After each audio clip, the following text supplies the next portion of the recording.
It is steaming out here.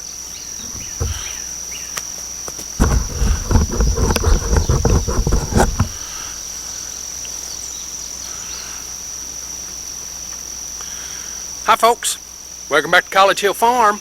Well, today we're planting late sweet corn. Now I've planted late sweet corn before, but my main reason for planting late sweet corn this year, because we had no rain in June. From June the 1st till today is July the 16th, it's a Tuesday. We had a total of 3/4 of an inch of rain. Well, my corn is 2.5 feet tall and already tasseling. So, am I going to get any corn off that? Probably not. Okay? No rain means no corn. That's the way that works. So, I'm going to let it grow, but it may not produce any corn. So I'm going to plant late corn this year. I've planted late corn before. It's the 16th of July. The USDA says my last frost date's, average frost date is November the 1st, but I've had frost here as early as October the 5th and as late as November the 14th. So what I did was I selected a corn variety that will come in within that date.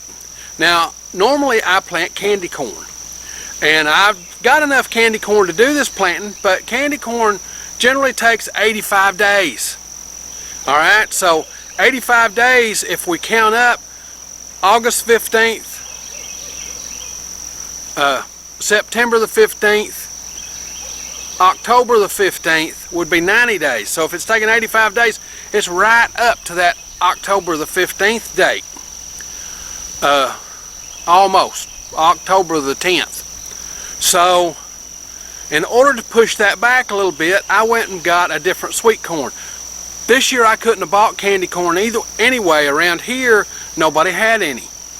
So, I've got enough candy corn to plant next year in the basement still down in the tote. But this year I went ahead and bought a pound of bodacious. Now, bodacious is a sweet corn like candy corn. It's a yellow sweet corn. It's one of the super sweets. So I've never grown bodacious before. The thing says it's between 75 and 85 days, so it ought to start coming in before the frost. So, but something new that I'm doing this time is I am planting these, co-planting them with sweet potatoes. Now, you saw us plant our sweet potatoes a while back, and I'm going to co-plant these with sweet potatoes. I've never done that before. Sweet potatoes will cover the ground and kind of keep the weeds out, and I'm going to plant the corn on either side of the sweet potatoes, one row on each side. I'm going to use my little corn planter. You've seen it a dozen times. I'm going to use my little corn planter and plant a row on either side. But before I do that, I want to show you something about sweet potatoes. Okay, just about every other plant in nature, if you take off those top leaves, those first leaves when the plant buds, it kills it, okay? But sweet potatoes are not that way. This sweet potato, it was so hot, it desiccated those leaves off. Look down there below that stem. New leaves, right here. This sweet potato, all the leaves were desiccated off because of the heat. Look coming out there. New leaves. Sweet potatoes will put out leaves all along the stalk. So if it doesn't have a bud, it'll make a bud.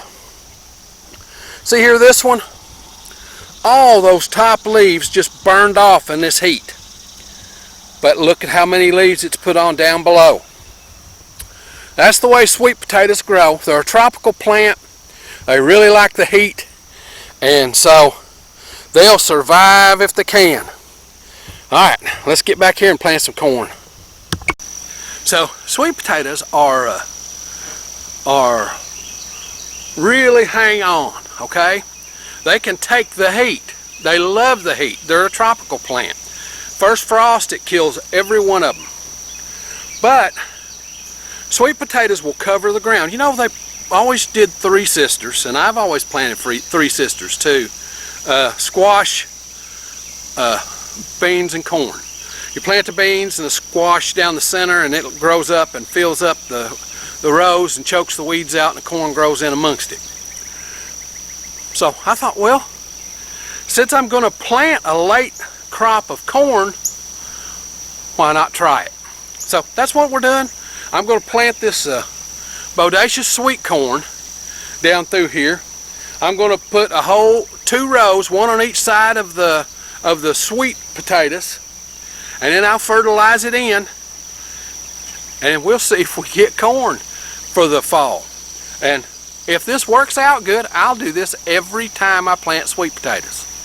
This is just one of those things that you don't know till you try. So, all right, let's get at it. Does everything work perfectly on your homestead?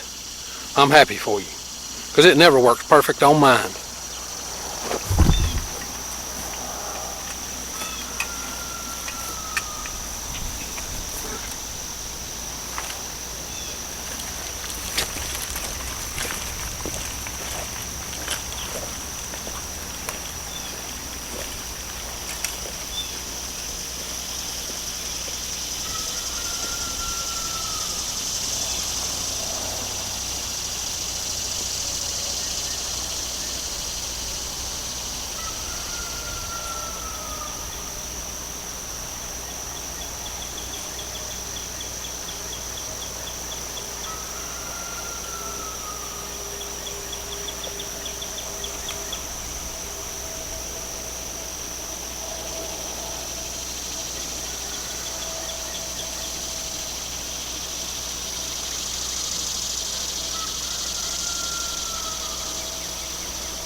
Work that time. Okay, I'm going to give you some of the best advice about homesteading that I can give you. As you get older, it's going to be harder to do stuff. And if you overdo today, you can't do tomorrow. It's 80 degrees out here. It's 8:15.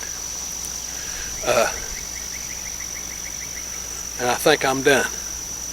I've got my corn planted. I planted the 2 rows there. They need fertilizer, but I'm kind of afraid. I think I'm going to wait till they come up. I don't know if I believe we're going to get rain or not. We've had forecast rain like 8 times in the last month, and it went around us each time. So my grass is dying. Everything's dying. My hay field looks like crap. Yeah, it's just what's happening. Now, what I'm going to do is I will allow that to stay. And one of the reasons I'm kind of afraid to fertilize, sweet potatoes. You saw me fertilize those the other day, and or I fertilized those the other day. I think that's going to come out in a gardening ASMR video. But I fertilized those the other day. Well, sweet potatoes, if you give them too much fertilizer, they make a whole lot of vines and not a lot of potatoes.